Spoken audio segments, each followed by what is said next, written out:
दोस्तों नमस्कार, स्वागत है आप सभी का। अगर फिर से आई चलते हैं उत्तर प्रदेश की ताजा खबरों की ओर, लेकिन उससे पहले अगर आपने अभी तक इस चैनल को सब्सक्राइब नहीं किया तो कर ले, जिससे कि आपको उत्तर प्रदेश की ताजा खबर रोजाना मिलती रहे।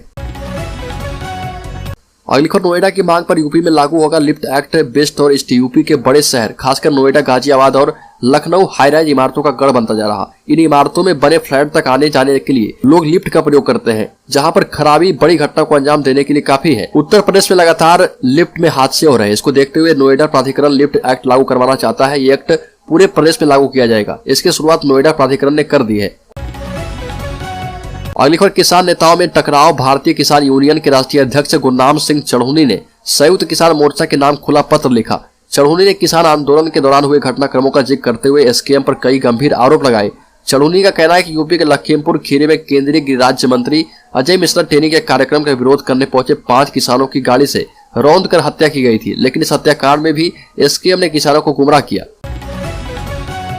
अगली खबर, उन्नाव नगर पालिका अध्यक्ष ओबीसी के लिए आरक्षित किया गया। निकाय चुनाव का बिगुल बज चुका है। राज्य निर्वाचन आयोग ने पूर्व में बाडो का आरक्षण घोषित किया था, जिसके बाद बीती देर रात नगर पालिका गंगा घाट के अध्यक्ष पद की सीट घोषित कर दी गई है, जो अन्य पिछड़ा वर्ग के खाते में जाने से जनरल और एससी वर्ग के उम्मीदवारों को गहरा झटका लगा, जिससे कई दावेदारों के मंसूबे पर पानी फिर गया है। भाजपा, सपा, बसपा और कांग्रेस के अलावा निर्दलीय दावेदार पालिका की सीट पर बैठने के लिए अभी से ही बड़े नेताओं की शरण में जाने की बात कहते दिखाई पड़ रहे हैं।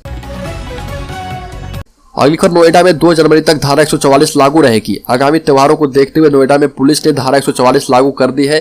धारा 2 जनवरी तक लागू रहेगी। इस दौरान किसी भी व्यक्ति के द्वारा बिना अनुमति जुलूस नहीं निकाला जाएगा। 5 या उससे अधिक व्यक्तियों का समूह नहीं बनाया जाएगा। सरकारी संस्थानों के आसपास ड्रोन कैमरे से फोटोग्राफी या शूटिंग नहीं की जाएगी। धार्मिक स्थानों पर धार्मिक पोस्टर वगैरह नहीं लगाए जाएंगे। धारा 144 का उल्लंघन करने पर संबंधित के खिलाफ सख्त एक्शन लिया जाएगा। अगली खबर, अमेठी में निकाय चुनाव की आरक्षण सूची जारी। अमेठी में नगर निकाय चुनाव को लेकर देर शाम आरक्षण सूची जारी कर दी गई। सूची ने चुनावी पंडितों के गुनागणित को फेल कर दिया है। अमेठी नगर पंचायत सीट को लेकर पूरे जिले में चर्चाओं का बाजार गर्म था कि ये सीट इस बार बैकवर्ड के लिए आरक्षित होगी, लेकिन हुई नहीं। आरक्षण के बाद अमेठी नगर पंचायत सीट महिला के खाते में चली गई। जिला पंचायत अध्यक्ष और भाजपा नेता राजेश मसाला की पत्नी चंद्रमा देवी यहाँ पर चेयरमैन है। इस बार भी रास्ता खुल गया है। आरक्षण की घोषणा होते ही राजेश मसाला समर्थकों में खुशी का माहौल छा गया। अगली खबर, आंगनबाड़ी केंद्रों पर बच्चों को मिलेगा गर्म भोजन। अम्बेडकर नगर में बच्चों को कुपोषण से मुक्त दिलाने वाली हॉट कुक्ड योजना को जनवरी माह से फिर से शुरू कर दिया जाएगा। इस योजना के शुरू होने के बाद आंगनबाड़ी केंद्रों पर जाने वाले बच्चों को फिर से गर्म भोजन मिल पाएगा। कोरोना काल के दौरान ये योजना बंद हो गई थी। 2551 आंगनबाड़ी केंद्रों पर 3 से 6 वर्ष तक के नामांकित बच्चों को इस योजना के तहत गर्म भोजन दिया जाएगा। अगली खबर, आजमगढ़ निकाय चुनाव के दावेदारों की उम्मीदों पर फिरा पानी। अन्य पिछड़ा वर्ग के लिए आरक्षित की गई नगर पालिका सीट। आजमगढ़ की नगर पालिका की सीट अन्य पिछड़ा वर्ग के लिए आरक्षित हो जाने से इस बार दावेदार कर रहे दावेदारों की उम्मीदवारों पर पानी फिर गया है।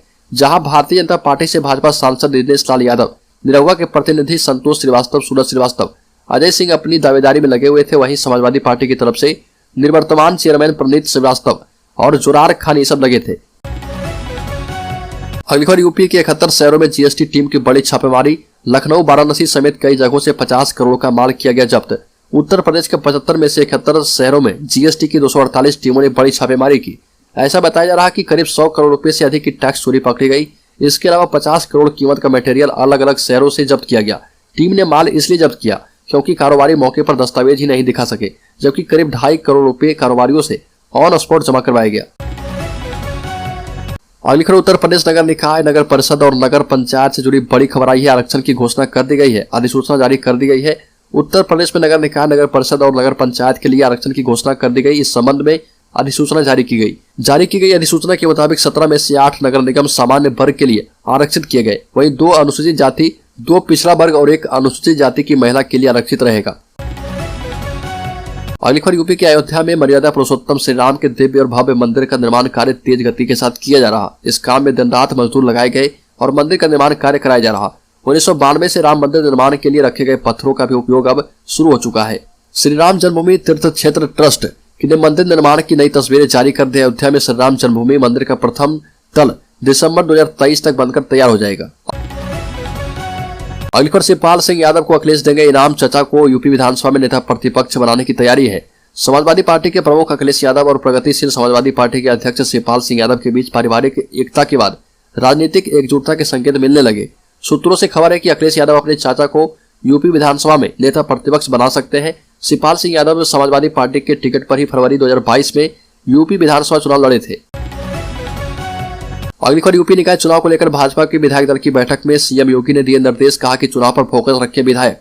उत्तर प्रदेश के मुख्यमंत्री योगी आदित्यनाथ ने लोक भवन में भाजपा विधायक दल की बैठक आयोजित की और सभी विधायकों से बातचीत कर उन्हें आदेश दिया है। उत्तर प्रदेश के मुख्यमंत्री योगी आदित्यनाथ ने कहा कि निकाय चुनाव के लिए पूरी तैयारी से लगे और विधान परिषद सदस्यों को निकाय चुनाव पर ध्यान केंद्रित करने को कहा है। साथ ही सीएम ने यह भी कहा कि उनके क्षेत्र में भाजपा प्रत्याशी को जिताने की जिम्मेदारी देते हुए सक्रिय कार्य करें।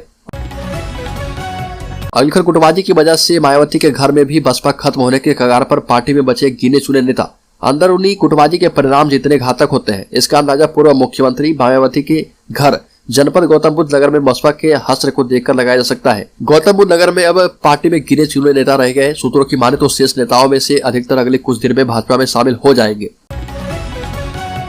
अगली खबर, रामगोपाल यादव का भाजपा पर हमला, बोले 3 लाख से अधिक मतों से जीतेगी डिम्पल। अभिनव विद्यालय मतदान केंद्र पर पहुंचे समाजवादी पार्टी के प्रमुख राष्ट्रीय महासचिव प्रोफेसर रामगोपाल यादव ने मतदान करने के बाद पत्रकारों से कहा कि डिम्पल यादव 3 लाख वोटों से जीतेगी। ये भी कहा कि नेताजी जब मैनपुरी से पहली बार चुनाव जीते थे, उससे अब डिम्पल यादव 3 गुना अधिक वोटों से जीते।